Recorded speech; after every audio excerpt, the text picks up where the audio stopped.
Hi SSC సిజిఎల్కి సంబంధించిన ప్రశ్న గమనించండి ఒకసారి. ఆల్జీబ్రాకి సంబంధించింది. X plus 1/x is equal to 4, X cube plus 1/x cube is equal to value ఎంత అన్నాడు. ఈ రకమైన ప్రశ్నలు ఆల్జీబ్రాకి సంబంధించి తరచుగా ఎస్ఎస్సికి సంబంధించిలో మనకి అడుగుతూ ఉంటాడు. ఆల్మోస్ట్ ఆల్ కాంపిటేటివ్ ఎగ్జామ్లో ఈ రకమైన ప్రశ్నలు తారసపడుతూ ఉంటాయి. ఎప్పుడైతే మనకి చూడండి ఒకసారి ఇక్కడ ఎక్స్ ప్లస్లో ఎక్స్ క్యూబ్ కనిపిస్తుంది, 1/x ప్లస్లో 1/x క్యూబ్ కనిపిస్తుంది. యాక్చువల్గా మనకి ఇది ఫార్ములా ఓరియంటేషన్ లెక్క అయినప్పటికీ సింపుల్గా లాజికల్గా ఎలా వాడుకుంటామంటే కనుక మనకి ఇక్కడ క్యూబ్ కనిపిస్తుంది కాబట్టి ఎక్స్కి ఎక్స్ క్యూబ్ కనిపిస్తుంది, ఎక్స్కి ఎక్స్ క్యూబ్ కనిపిస్తుంది. సేమ్ కదా ఇక్కడ 4 కూడా క్యూబ్ రాయండి అంటే 4 క్యూబ్ రాసిన తర్వాత ఏవైతే నెంబర్స్ ఉన్నాయో రెండు నెంబర్స్ మల్టిప్లై చేయండి. 3 4 ఎంత అంటే కనుక 12.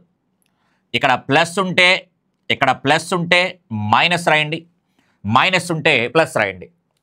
సింపుల్గా క్యూబ్ చేయడం, ఆ రెండు నెంబర్లు మల్టిప్లై చేయడం, క్యూబ్ చేయడం, ఆ రెండు నెంబర్లు మల్టిప్లై చేయడం.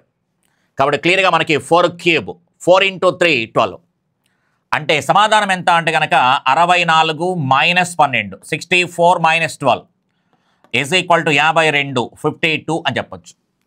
కాబట్టి సమాధానం ఎంత అంటే 52. కాబట్టి సింపుల్గా క్యూబ్ చేయండి, వాడు క్యూబ్ చేయమన్నాడు కాబట్టి క్యూబ్ చేయండి. అట్ ది సేమ్ టైం ఆ రెండు మల్టిప్లై చేస్తే కనుక మనకి 4 × 3 = 12. ఇలాంటివే ఒక రెండు లెక్కలు చూడండి ఒకసారి. X plus 1/x is equal to 3, X cube plus 1/x cube is equal to అడిగాడు కాబట్టి ఫస్ట్గా క్యూబ్ చేయండి, ఆ రెండు మల్టిప్లై చేయండి. 3 3 ఎంత అంటే కనుక 9. ఇక్కడ ప్లస్ ఉంది కాబట్టి మైనస్ అని చెప్తాం. 27 - 9 ఎంత అంటే కనుక 18 అని చెప్పొచ్చు. 18. సేమ్ అలాగే ఈ ప్రశ్న కూడా సాల్వ్ చేయండి. జస్ట్ క్యూబ్ చేయండి, ఆ రెండు నెంబర్స్ మల్టిప్లై చేయండి.